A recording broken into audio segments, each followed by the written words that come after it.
On the 9th of June, my husband Victor-Sajowa and I will be hosting an event entitled As Love Demands. It's gonna be a loaded day. I've invited a number of artists. Lara Martin, Wole Awolola, Abby Godwin, Michael Towns, Wanze, Aaron Aaron. We've got a South African group called the Royal Destiny, and my big brother, Pastor Diko Oluyomi.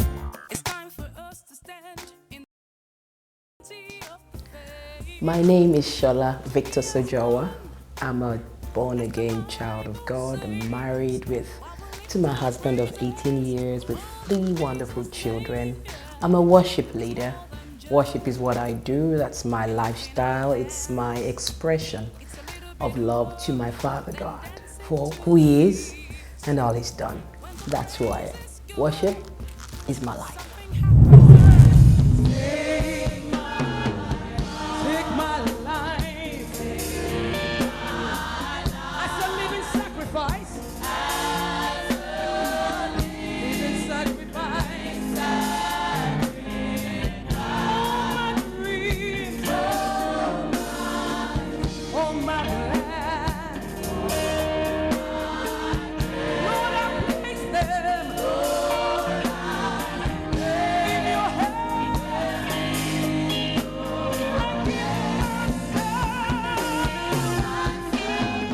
Now, what inspired As Love Demands? I wrote a little poem to sort of explain what As Love Demands is all about. It says, as love demands, love compels us to worship the one who our hearts adores, the one who gave his all, to whom we all belong. We come with love in our hearts, this done not out of duress, but out of our heart of true worship. We come to worship Him simply as love demands. Now, As Love Demands it's a theme or a title for an album, a collection of about 15 songs, 10 out of which I'm writing. I've written, probably working with some other artists to add some extra flavor and styles. But what inspired it was, one, I felt there was a need for the second album because the first one came out maybe about 4 years ago. 2, As Love Demands was a need for a vehicle, as it were, but this time a live recording, What my intention is, because I remember there was a day when a gentleman was told to introduce me at an event, and he said, ladies and gentlemen, this is Shola Victor-Sajowa. One of the things we know about her is that she loves God. And that almost brought tears to my eyes because I thought, truly, that's who I am. I love God. I love Him because of who He is. I mean, I'm only a few years old, but in all of my years, I've only seen and known Him as being faithful, even when I didn't know Him. I mean, the kind of dangers that He brought me through, many. There's a songwriter wrote, through many dangers, toils and snares, I have already come. And when I look back, I look at those experiences, many self-caused, because I remember going into places that, looking back now, shouldn't have been. If not for the guiding hand of God, I wouldn't be here today. I still remember, if I'm allowed, I still remember there was one occasion where we went to this house. My brother and I, my younger brother and I, we were told to go in Nigeria. I'm from Nigeria. In Nigeria, we didn't have what we now have, where councils come and take away your refuse. We don't have anything like that in those days, anyways. So we used to now go and get rid of our refuse. My younger brother and I now went to this dump to go and get rid of the refuse. And then this lady in this house called us. Fine girl, she said. Imagine. Fine girl, she said, come up. And we went upstairs. Still don't know what this was about. We went to the house. She said, she was chatting with us. She said to sit down. She was going to go and get us a bottle of Coke and things. She was just chatting us up, and I don't know what made me get into that house. It doesn't make sense till today. But while she said she was going to go and get us Coca-Cola, we sat on the chair there. I suddenly began to look around the house. And suddenly I saw a picture on the wall with something that reminds me of Medusa, you know, the head with many snakes. And I thought, okay, where am I? What am I doing here? So I began to fidget. I grabbed my brother's hands and we went to the balcony. While we were at the balcony, I looked, there was this woman there shouting, "Ah, I know your mother! I know your father! What are you doing here?" And she began to shout.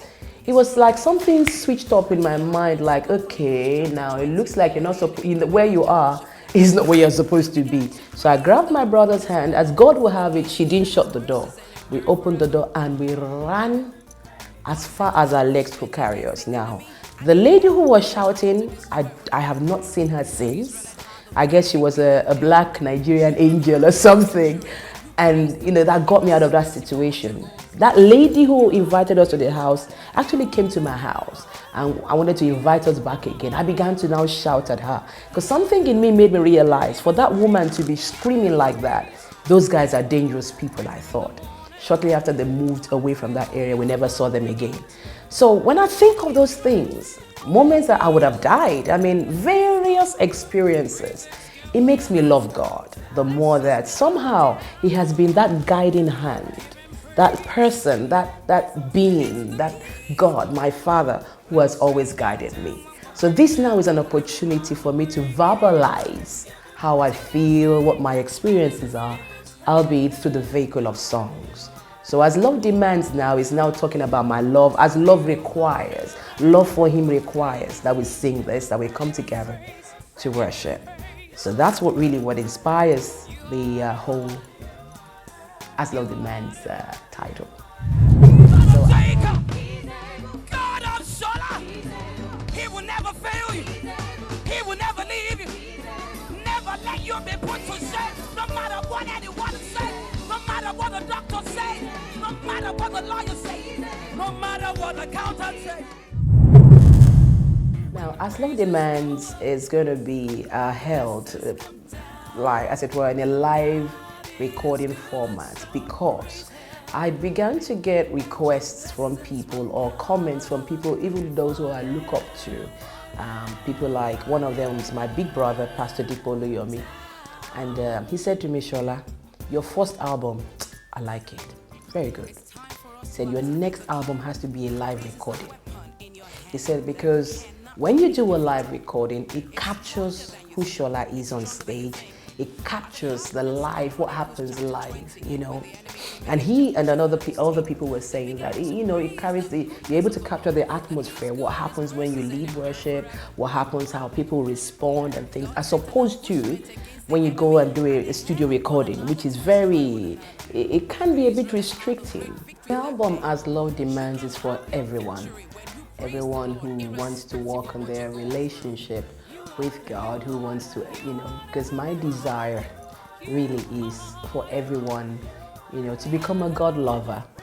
Now there's a song that it's not going to be on the album, but it kind of captures what my desire is for whoever listens to this album. And it happens to be in my native language, which is Yoruba. It goes like this. Oyigi yigi Ọlọ́run àtọ́bàjáyé ẹlẹ́dàá ohun gbogbo, gbogbo àgbáyé ìbá móríkì rẹ ni o, báwo ni ìbá ti dùn tó. In English, it simply means, you know, he is Oyigi Yigi. I think I need to consult my mother for the meaning of Oyigi Yigi, but I believe it talks about His greatness, His majesty, the owner of the heavens. That means Oluorun.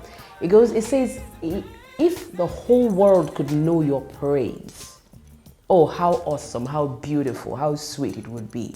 My desire is, after listening to this album, you know, it helps you vocalize or verbalize your love for God as you sing the songs. I mean, it's for everyone, really. We've got so many tracks on the album. There's one of them that says thank you.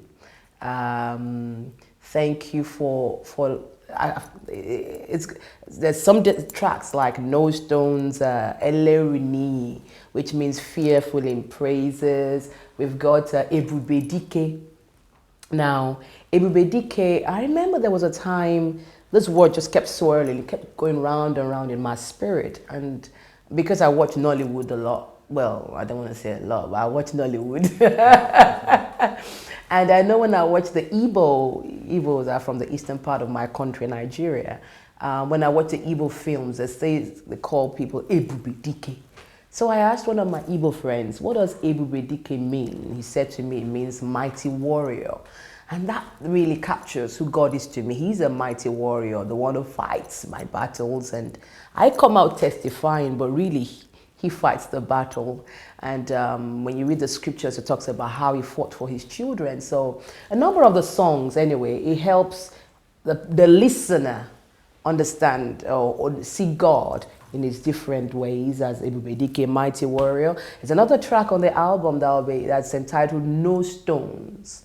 Now, you know, he said in the scriptures, if you don't praise me, I will raise up stones. And I thought to myself, if he raises up stones, now stones don't have my experience. They've not been where I have been, where God brought me out from. They don't have my testimony.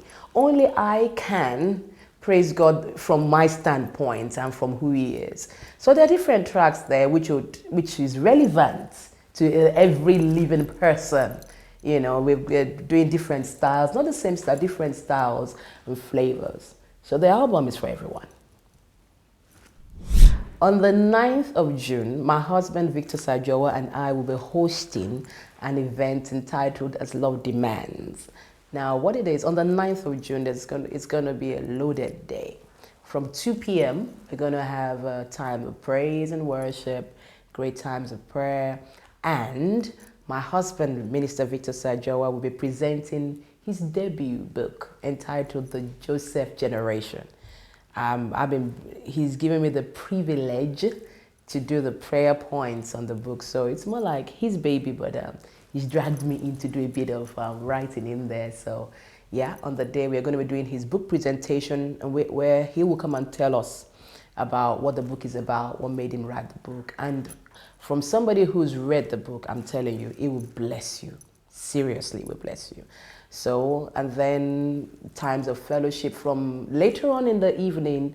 Obviously, on the day as well, where people are going to be exhibiting their products, because like I say to people, sometimes when I look at you, except in peculiar cases where you meet a designer or, you know, would you know the business they run just by looking at them?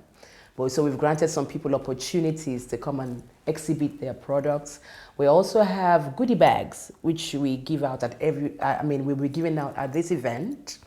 We're inviting businesses who, you know, you've got your hairdresser, you're a writer, you cook some delicious food, whatever your business is. You get your flyers, your business cards, everything everything that tells us about what you offer to humanity, the solution you brought to the needs of humanity, really. Bring on your flyers, your business cards, everything, and we'll put them in the goodie bags for everyone. So that's going on. Then in the evening, we'll have times of what's going to happen.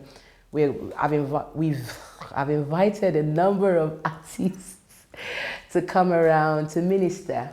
On the day, we've got artists like Aaron T. Aaron, Michael Pound, Chiedon Wanze, Wole Awolola, Abby Godwin. We've got a South African group called the Royal Destiny. Awesome, awesome. So I hope I've not missed anybody out. And Lara Martin, oh my gosh, that woman is awesome. So they're all going to come together, we're going to minister, they're going to lead us in songs, and then I will come up. Songs that I'm going to present songs that are freshly written by myself, some in collaboration with artists like Noel Robinson, who produced my first album. People like Wole Awolola, Chiedon Wanze, Abby Godwin. There's a guy called Jake Isaac, who's also written me a song, and my big brother, Pastor Dipo Oluyomi, has also, you know, given us a song to use on the album. Another lady coming up as well into the project is Paulina Romere. So a number of songs which I've written, some they're gonna just write, and their expression of their love to God. All that. Songs I have never sung before anywhere. Some I've sung in